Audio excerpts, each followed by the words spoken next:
Hallelujah. Asivaleni inkonzo bazalwane. Sifunde nini masishane? Ngoba kune presentation ezokwenziwa. 1 Kings chapter 17. Sifunde asifanele sifunde verse 1 no 13 kuphela. Verse 1 and 13 kuphela. 1 Kings chapter 17 verse 1 and 13.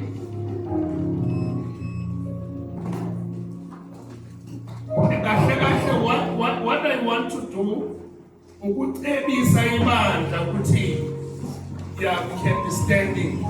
Ukucebisa ibandla ukuthi kunezinto okufanele siziqaphele uma ngabe singena kulo hambo. Praise the Lord. Amen. First Kings chapter 17, verse 1, isihloko sithi umprofeti u-Eliya. U-Eliya waseThishibi owayengowabagogobeleyo kwaGiliyadi wathi ku-Ahabi, kuphila kukaJehova uNkulunkulu ka-Israyeli engimi phambi kwakhe, akuyubakho mazolo namvula kule minyaka kuphela ngesiyalezo sezwi lami. Verse 13.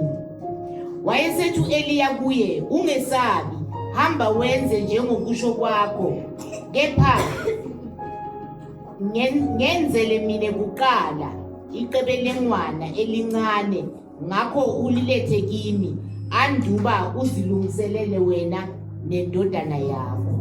Amen. Singahlala phansi bazalwane. La sifunde khona bazalwane, sizokhumbula ukuthi eyikhathini eyiningi bekuthi uNkulunkulu ehamba noIsrayeli. Uma kungenzeka uIsrayeli wangamlalela, uNkulunkulu bekade emnikela kwizitha ukuthi zimhlule zimphuca amandla sithathe nezwe lakhe. Amen bazalwane. Bekuba nesiwombe njalo uIsrayeli umengalalelanga uNkulunkulu through abaprofeti nababusi ababekwe nguye. Uma uIsrayeli engalalelanga, uNkulunkulu bemthatha uIsrayeli anikele ngaye ezitheni. Anikele ngaye ezitheni. U-Israyeli athembile ukuthi usahamba noNkulunkulu, kanti uNkulunkulu usenikele ngaye ezitheni. uNkulunkulu aligcine. Amen. Manje lapho esifunde khona uNkulunkulu uletha le ndoda engu-Elijah. Ngiyawathanda namagama, kunamagama engizothanda ukuthi siwabambe. uNkulunkulu anenze kahle. U-Elijah ufika kuleso siwombe la u-Israyeli nenkosi u-Ahabi bephambukile entandweni kaNkulunkulu. Uyafika u-Elijah uthi, lalelani, kulelizwe leli akuzuba khona amazolo, akuzuba khona nemvula ngokwezwi lami. Imvula izoba khona only makusho mina. Hallelujah. Cabanga this man okhuluma lamagama akathi uNkulunkulu uthi mina, I'm telling you ukuthi akuzuba khona imvula for a specified time. Imvula izozibe khona ngokwezwi lami. Hallelujah. Engithanda ukuthi sigcine, angishumeli namhlanje ngiyaxoxa nani. Engithanda ukuthi sigcine ukuthi ucheke amazwi akhulunywa incebo kaNkulunkulu ukuthi awenzeki na. Hallelujah. Amen. Akuzuba khona imvula, indlala ihlasela everywhere. Ubumba buhlasela everywhere. I-poverty ihlasela everywhere. Naye umaphakathi. Into engasiza esimweni esinje esokuthi ufune uNkulunkulu uzwe ukuthi isimo masinje ukuphi uNkulunkulu. Because lesimo sifaka wonke umuntu.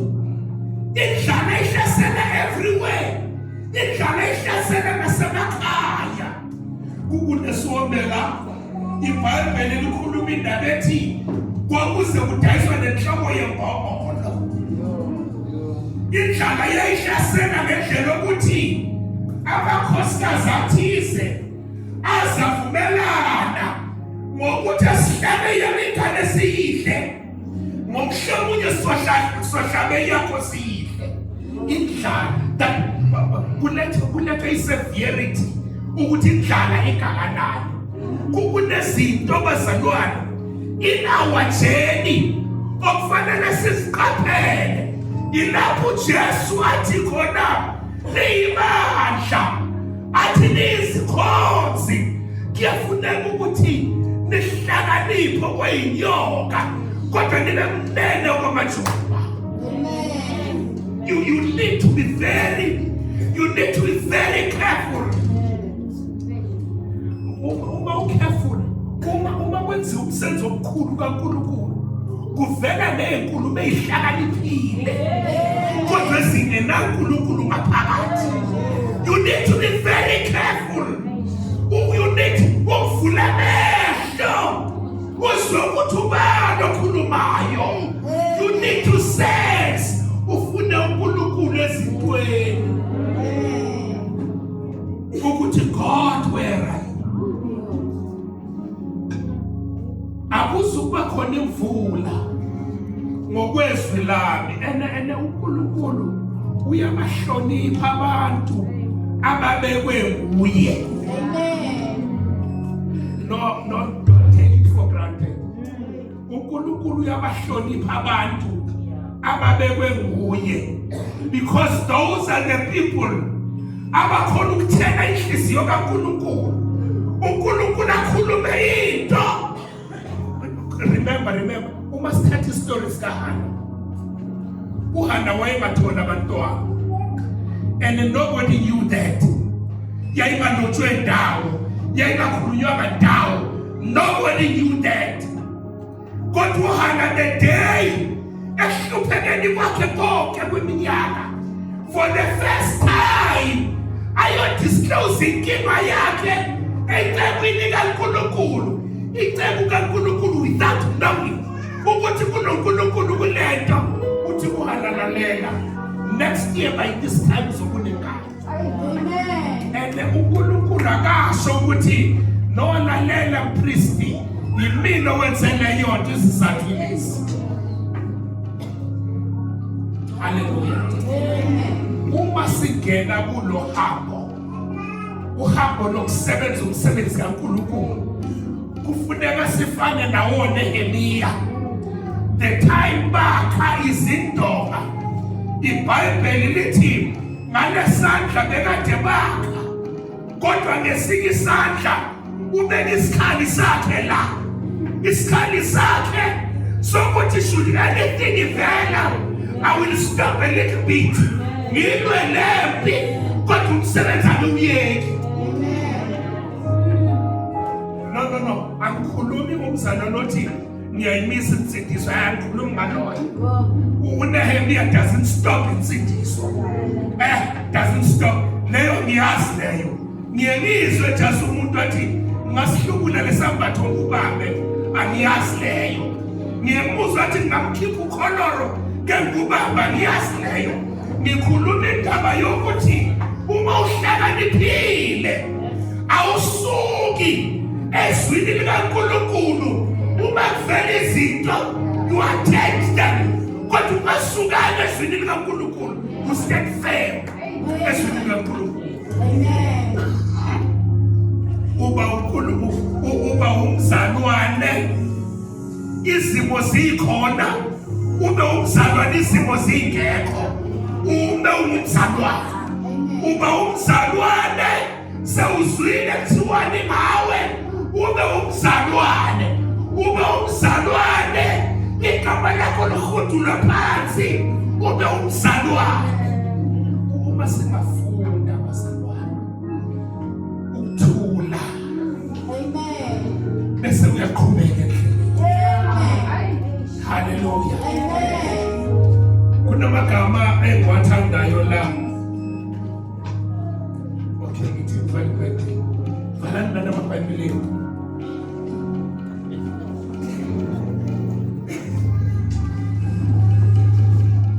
Kunamagama engiwathandayo la. Verse 13. U-Elijah uNkulunkulu uthi kuye, ngoba beyiqashile kahle khona bephila kwabaprofeti bakaNkulunkulu. Beyiqashile. uNkulunkulu usethi kuye, ngoba nalawo la uhleli khona amanzi awusekho, indlala seyihlasele, hamba emzini kulowo muzi ngiyalile umfelokazi ukuthi akondle. I don't know uNkulunkulu why athi yabona namhlanje mangayizina umsebenzi womfelokazi bathi shabalala unomuzi lo. Uyayibona leyo nto.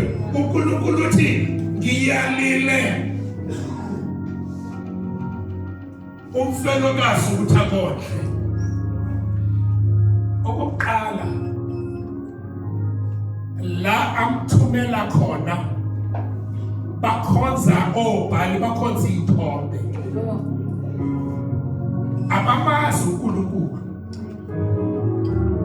Bangeke baze bezwe noma u-Elijah afika kubo athi uNkulunkulu umthumele la, ngeke bamuzwe, because it is not their God.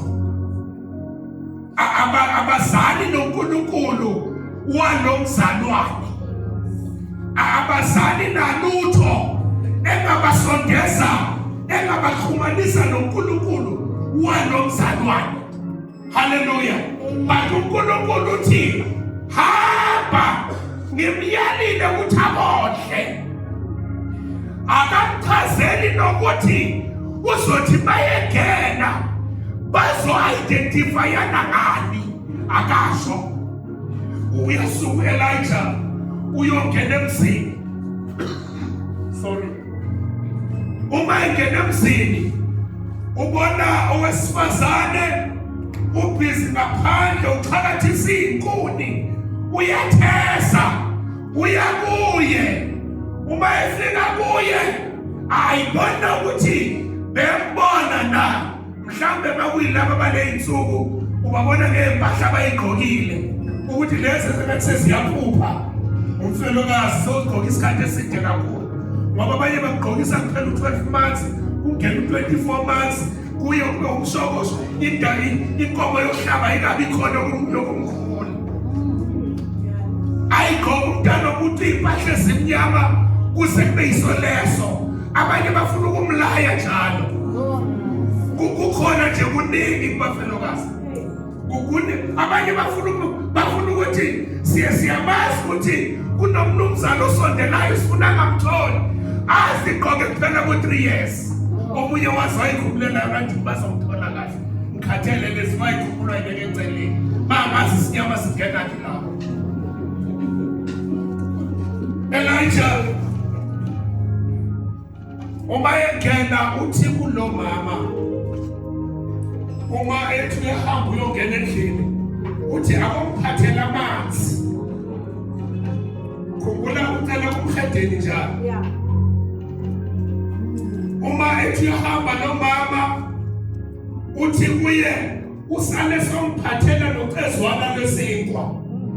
Lo mama bese uyaguquka ubheka makuye, indaba yami ivala lapho.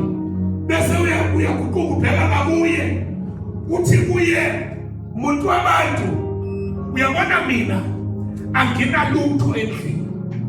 Nale inkuni engizitheza la, ngitheza iy'nkuni zokugcina zale nkeshe zane sendlini yempuphu, ngiyopheka yona Mangiqeda bese siyafa.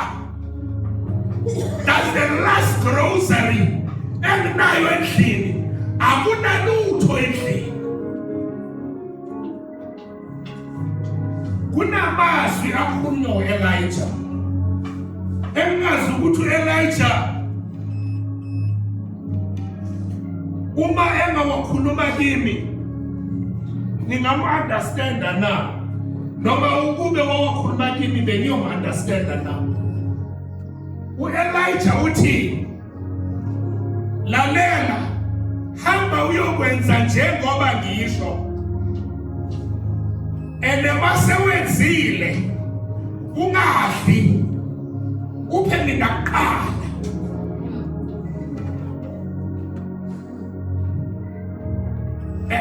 Angazi ukuthi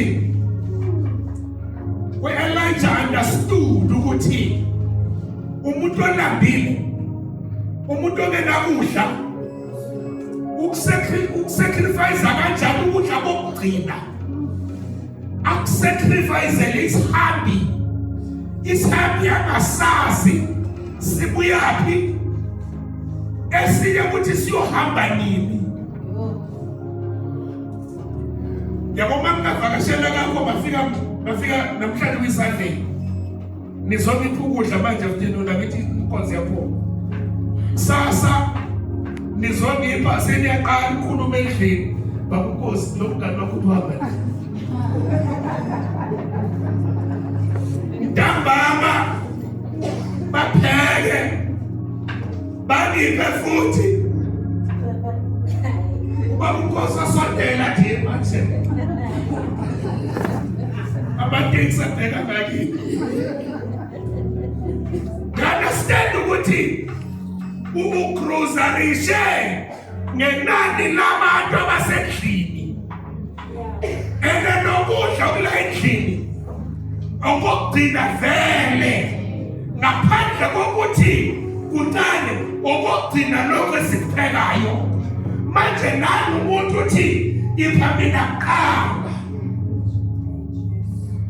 uthi yenza njengoba ngisho.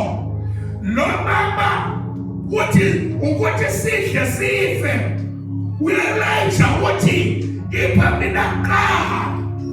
Kuba sengathi u-Elijah uthi ngiyayizwa indaba yakho yokufa, wena ubheka ukufa, mina ngibheka ukuphila kwakho. Wena ubheka ukufa, mina ngibheka impumelelo yakho. Wena ubheka ukuphela kwezinto, mina ngibheka ukuqala kwezinto.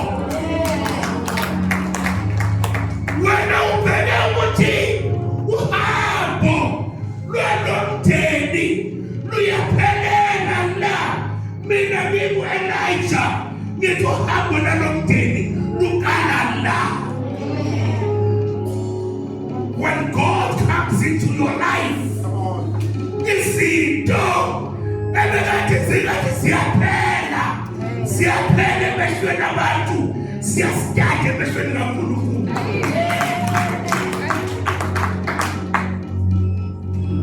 Ubaba uMlambo last week ukhulume something very profound.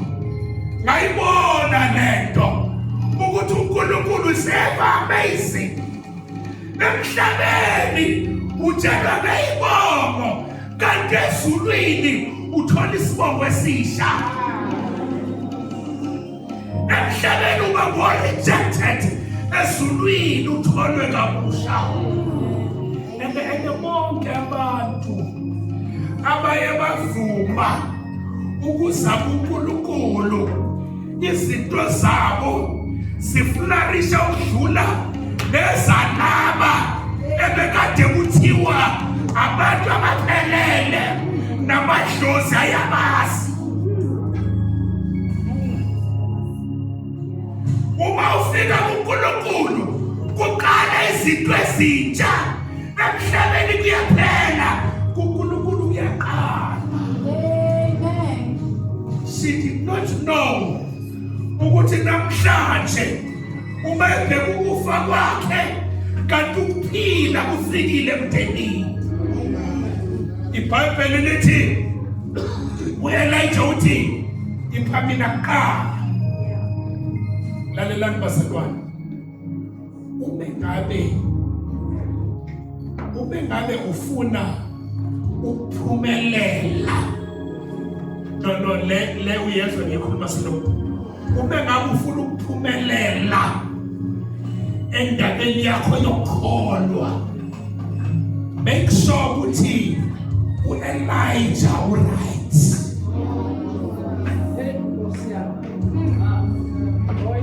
Would somebody hear me?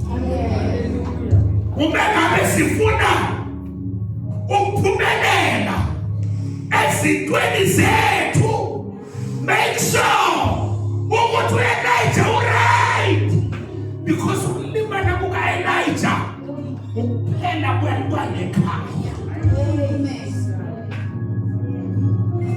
If Elijah is not okay, khona umunye ubaba wathi, sorry, if your business is not succeeding, if your finances are not succeeding, if your things are not succeeding, if your school is not succeeding,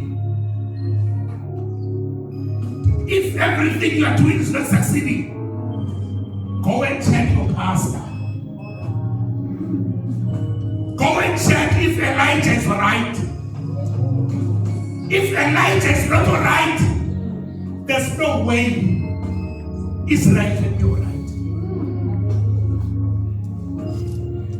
If Elijah is not okay, there is no way singafika kwi-auditorium.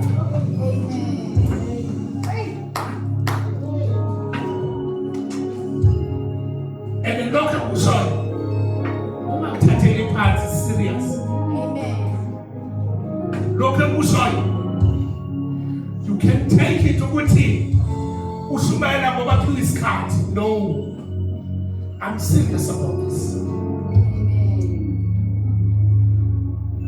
There was a time uma sasakha indlu yaseMbalele la eMpumalanga nale ndlu kamfundisi uHamani esihlala siyabuya eBhetani ayifiki endlini yaseMbalele, endlini yase-Emelo yebandla lase-Emelo labelungu. Nokukhuluma ngezabelungu ngoba yikwathetha ukuthi bangcono, ayifiki endlini yaseMbalele, ayifiki bazalwane. Hayi ukuthi uma sasakha leyo ndlu kwathi sesifake i-steel structure savaleka izimali. Utholo can attest in this. Noma Utholo can attest in this. Ama-steel structure lensika lezi zey'nsimbi zaze zanqamuka. Kwaphela u-15 years. Ukwakha abazalwane is not a child's play. Wakuthathela phansi. Uyabona masihlala simala uMamkhosi emalapha noma njengangasikhulumile okhuluma ngendaba yokwakha leyimali. Ukwakha abazalwane kuyabhukulwa, it's serious. Amen. Zanqamuka iy'nsika, indlu yaqala yalela. Phezulu amasenke aqala aphephuka manje. Baqala abazalwane kuphakwa izimoto, ilanga lishisa kuphakwa iy'moto lapho ube ngabe sikhonza ngapha.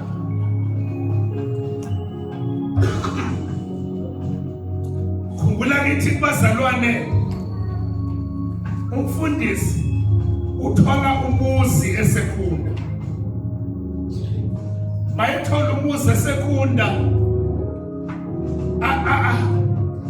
aboleke imali ebandleni about 90,000 rand from isikhwama seVision 2025 bakumakhubu. Athi ufuna just ukustart, athi niyidonse kancane kwisalari yakho, simnikeze u-99,000 rand imali eyayikhona. Imali okufanele sakhe indlu seyiqalile iyawa. We took that money sayinikeza umfundisi. Uma siqeda ukumnika asimame eSekunda, ngithi bazalwane, let's call the meeting. Ngithi bazalwane, No, angithi nikwenza ningathuki nibhekeni, ningathuka ngithi sikwenza. Ngikhuluma into endala ne-debate. Ngithi bazalwane, let's give him that money. Uma siqeda ukumnika leyo mali, asazi imali yavelaphi. Sakha indlu sayiqeda, abazalwane la bathenga imoto ngaku-3 ngaku-4. Abazalwane bathenga imizi ngaku-2 ngaku-3 ngaku-4. Abazalwane bathini nikhuluma ngento ekhona. No, angeke nibe la ngitshela isitori esingekho. Ngikhuluma ngento ekhona. Ngikhuluma indaba ethi if Elijah is not okay, forget ukuthi uIsrayeli angangena kuhambo olu-right. U-Israyeli umsebenzi wakhe kwakukusapota uMosi. uMosi yena adile ngoFaro, but uFaro uma engadila no-Israyeli abypasse uMosi angakaphume ekuhluphekeni. Uma ngabe sifuna ukuphuma ekuhluphekeni, uma ngabe sifuna ukuphumelela, let us make sure ngaso sonke isikhathi ukuthi u-Elijah uright. Uthi iphamela kuqala, as if Elijah does not understand what does it mean ukuphelelwa ukudla endlini. But u-Elijah uthi, yes, wena mfelokazi ukhuluma indaba yokufa, mina ngilethe indaba yokuphila. Kwakade awazani noNkulunkulu wena, wazana nawo Bhali. Namhlanje nilethe kuwe uNkulunkulu ophilayo ozokwenza ukuthi le ngane yakho esevasithi ingaphuma evasithi. Namhlanje kuwe nilethe lento ethi nengabe kuyaretrenchwa wena ungaretrenchwa. Namhlanje nilethe kuwe indaba ethi ubengabe laba bakhala nge-employment, kuwe nilethe i-employment. Namhlanje nilethe kuwe i-promotion, abanye abawatholi nilethe i-promotion kuwe. And then uthi Elijah, lokho engikushoyo kwenze. Because u-Elijah understands ukuthi kukhona engihamba naye, kukhona ngithi ngakhuluma izinto zenzeke, ukhuluma izinto zenzeke ku-Israyeli zingenzeki nakuye. Hallelujah. Ngiyobona Elijah khulekele ingane ezakhe zibe zibheke inzalo, akhulekele zenu ukuthi ziphile. Hallelujah. Ngiyobona Elijah akhulekele ingane zema-university, ale namanamba wengane eze-university ezingakaze zizesifonelwe, ihlobo zibhizi ziyamathakatha. Kodwa u-Elijah athi uNkulunkulu bagcine besePitori. Ihlobo zibhizi sifisa ukuthi iy'ngane zenu zingaphumeleli. Angake nganixoxela ngesihlobo umama onamana noma mncane owahleka wagigitheka ezokuthi ingane yami iphumile e-university. Wahleka waphuma iy'nyembezi, ngamlinde efonini, wahleka umamncane, wahleka. Wathi mayeqede ephuma iy'nyembezi zokuhleka, wathi Jabulani mntanami angihleki, uphi-ke manje umntanakho? But there is Elijah othi uNkulunkulu ubagcine besema-university, ubagcine iy'mali zivele. Khuluma ngo-Elijah othi wozani sizoninikeza umnikelo wokuthi niphase kahle. Niphase kahle yakhe ibingekhona. engabe sizophumelela bazalwane. Let us make sure ukuthi siyimbumba. We stand together. Let us make sure bazalwane ukuthi uma ngabe sizohamba asihambeni ngokukhulu ukunakekelana kunokuthi siciphe sande. uJesu ukhuluma amagama athi lo mhlaba uyonazi, awuzonazi ngamavesi, uzonazi ngokuthandana. When you love each other, akumfonela umxoxela indaba emnandi, akumfonela umtshele ngala uthanda ngakhona, ungamtsheli ukuthi babakhulu ubekade enzani kuphi nobani.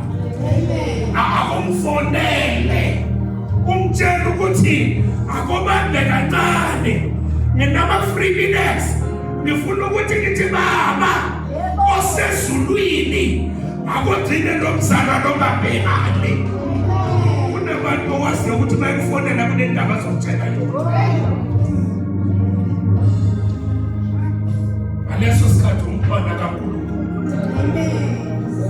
suke eduze kwakhe awuyindawo, suke eduze kwakhe. Idimoni eligqoke impahla ezinhle, suka noma ungangabi nenamba yakhe, uNkulunkulu uthi angimzondi kodwa inamba yakhe angiyidingi.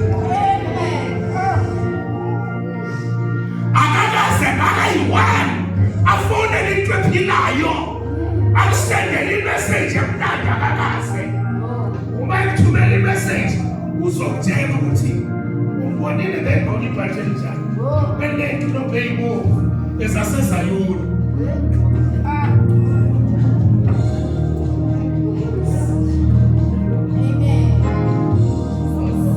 Isifuna ukuphumelela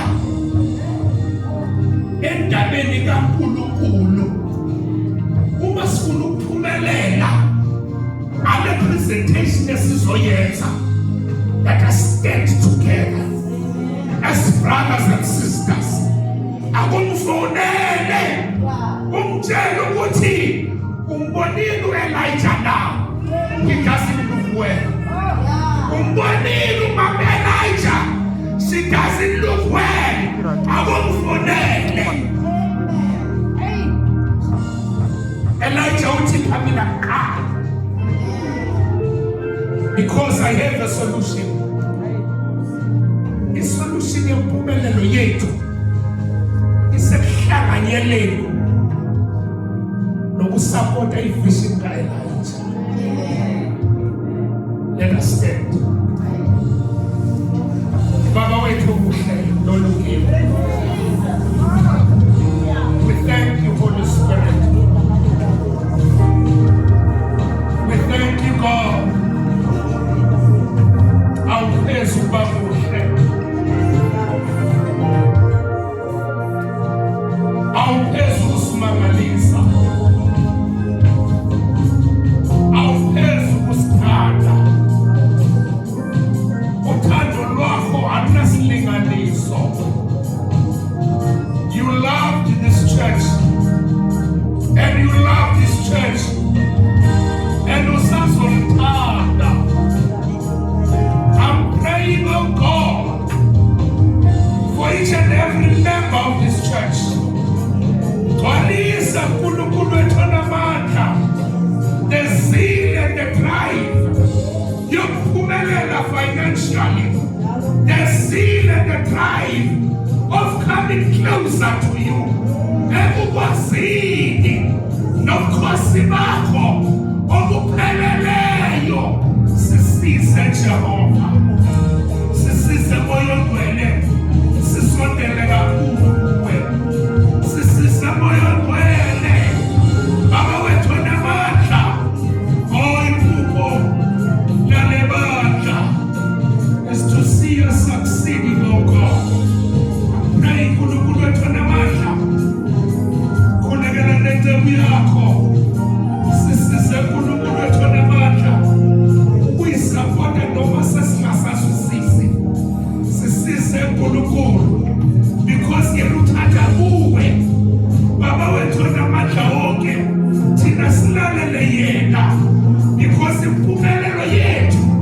isekulaleleni yena intando yakho ifezeke empilweni zethu nasempumelelweni yale mali.